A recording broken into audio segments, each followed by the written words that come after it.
राज्यातील शेतकऱ्यांसाठी एक अत्यंत महत्त्वपूर्ण बातमी समोर येत आहे. संपूर्ण बातमी जाणून घेण्यासाठी आत्ताच आपल्या चॅनलला सबस्क्राईब करा व बेल आयकॉनवरती प्रेस करा, जेणेकरून या चॅनलवरती बनवलेल्या प्रत्येक महत्त्वपूर्ण अपडेट तुमच्यापर्यंत पोहोचेल व तुमच्याकडून कोणतेही अपडेट मिस होणार नाही. तर चला सुरू करूया आजच्या व्हिडिओला. नमस्कार मित्रांनो, महाराष्ट्र हा संतांचा देश आहे, पण त्यासोबतच हा देश अन्नदात्याचा म्हणजेच आपल्या बळीराचा आहे. पण आज या महाराष्ट्रात आपल्या शेतकऱ्याला स्वतःच्या हक्काच्या कर्जमाफीसाठी रस्त्यावर उतरावं लागतंय. अन्नत्याग आंदोलन करावं लागतंय. यापेक्षा मोठं दुर्दैव्य दुसरं काय असू शकतं. गेल्या काही दिवसांपासून महाराष्ट्राच्या राजकारणात आणि शेतकरी वर्गात एकच चर्चा सर्वात जास्त गाजते, ती म्हणजे आमदार रोहित पवार यांचं पंढरीतील अन्नदात्यांसाठी अन्नत्याग आंदोलन. 2019च्या शेतकरी कर्जमाफीमधील ज्या जाचक अटी आहेत त्या रद्द कराव्यात आणि शेतकऱ्यांना संपूर्ण सरसकट कर्जमाफी मिळावी, या मागणीसाठी रोहित पवार थेट विठ्ठलांच्या चरणी पंढरपुरात आंदोलनाला पुकारलं होतं. आता या आंदोलनाला एक मोठं वळण मिळलंय. सरकारकडून आधी मंत्री गिरीश महाजन आणि मध्यस्थितीला प्रयत्न केला आणि शेवटी मुख्यमंत्री फडणवीस यांनी रोहित पवारांना चर्चेसाठी वेळही दिला. या भेटीत नक्की काय झालं, रोहित पवारांच्या मागण्या काय आहेत आणि संपूर्ण महत्त्वाचा प्रश्न, उद्योगपतींचे लाखो करोड रुपये माफ होतात, मग शेतकऱ्यांच्या कर्जमाफीवर सरकार एवढं का अडतंय, आपण आज या विषयावर अगदी सविस्तर बोलणार आहोत. त्यामुळे या व्हिडिओला शेवटपर्यंत नक्की बघा. मित्रांनो, आधी हे समजून घेऊया की रोहित पवार हे आंदोलन का करतात. विषय आहे 2019च्या कर्जमाफीचा. सरकारने कर्जमाफी जाहीर केली, पण त्यात अशा काही जाचक अटी टाकल्या ज्यामुळे लाखो गरजू शेतकरी या कर्जमाफीपासून आत्तापर्यंतही वंचित आहेत. रोहित पवार यांनी नेमका याच गोष्टीवर बोट ठेवला. पंढरपुरातील नामदेव पायरीजवळ बसून त्यांनी अन्नत्याग सुरू केला आहे. त्याचबरोबर त्यांचे वडील राजेंद्र पवार आणि 500 शेतकरीही या लढ्यात उतरले. राजेंद्र पवार यांनी माध्यमासमोर भावुक होऊन एक खूप मोठी गोष्ट सांगितली. ते म्हणाले, मी रोहितचा बाप जरी असलो तरी आज त्याला शेतकऱ्यांच्या ओटीत टाकलं आहे. माझं किंवा माझ्या मुलाचं कर्ज माफ झालं नाही तरी चालेल, पण महाराष्ट्रातील सर्वसामान्य शेतकऱ्यांचं कर्ज माफ झालंच पाहिजे.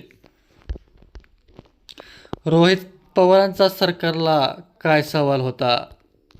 रोहित पवारांनी थेट मुख्यमंत्री आणि उपमुख्यमंत्र्यांना घेरलं. त्यांनी जाहीरपणे सांगितलं की देशातल्या बड्या उद्योगपत्यांचं तब्बल 20 लाख कोटी रुपयांचं कर्ज माफ केले जाते, तेव्हा बँक अडचणीत येत नाहीत. मग महाराष्ट्रामधल्या अल्पभूधारक गरीब शेतकऱ्यांचा कर्जमाफीचा विषय येतो तेव्हाच सरकारकडे निधी कमी पडतो का. शेतकऱ्यांच्या कर्जमाफीने बँक कसे बुडणार, हा प्रश्न आज महाराष्ट्रातील प्रत्येक शेतकऱ्यांच्या मनात देखील आहे. आता येऊया सर्वात महत्त्वाच्या मुद्द्यावर. आंदोलनाचा दबाव इतका वाढला, शेतकरी नेते अजित नवले यांच्यासह अनेक संघटनांनी आंदोलनाला पाठिंबा दिला.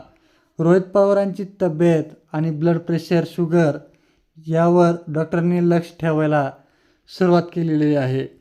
शेवटी सरकारला नमते घ्यावे लागले. मुख्यमंत्री देवेंद्र फडणवीस यांनी स्वतः रोहित पवारांना फोन करून भेटीसाठी आणि चर्चेसाठी निमंत्रण देखील दिले आहे. मुख्यमंत्र्यांनी वेळ दिल्यानंतर रोहित पवारांना हे आंदोलन तात्पुरते स्थगित केले आणि ते मुंबईला मुख्यमंत्र्यांच्या भेटीसाठी रवाना देखील झालेले. या हाय व्होल्टेज बैठकीत नक्की काय मागण्या मांडण्यात आल्या? 2019ची जी अट आहे ती रद्द करणे, कर्जमाफीतील ज्या अटीमुळे शेतकरी अपात्र ठरत आहेत त्या तात्काळ रद्द करून सुटसुटीत नियमावली तयार करणे. नंबर 2, सरसकट कर्जमाफी. केवळ कागदपत्री कर्जमाफी नको, तर प्रत्यक्ष शेतकऱ्यांच्या सातबाऱ्यावर बोजा कमी झाला पाहिजे. शेतीमालाला योग्य भाव.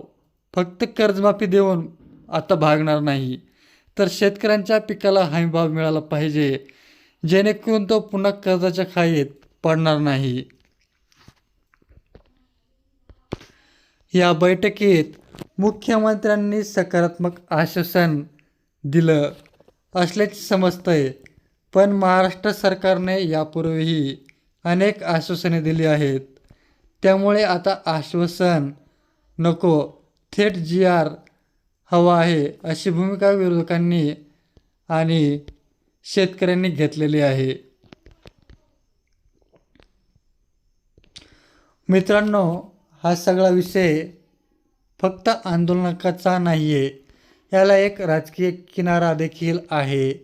2024च्या लोकसभा आणि विधानसभा निवडणुकीमध्ये आपण पाहिलं की उत्तर महाराष्ट्रात असो वा मराठवाडा असो की पश्चिम महाराष्ट्र शेतकऱ्यांमध्ये सत्ताधारकाविरोधात प्रचंड रोष होता.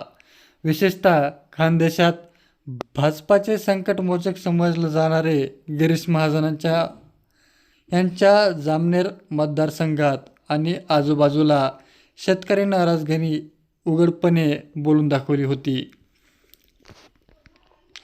शेतकऱ्यांचा हाच रोष ओळखून रोहित पवार आणि शरद पवार गटाचे थेट शेतकऱ्यांना मुद्द्यावर सरकारला कोंडीत पकडण्याचा सुरुवात केली आहे.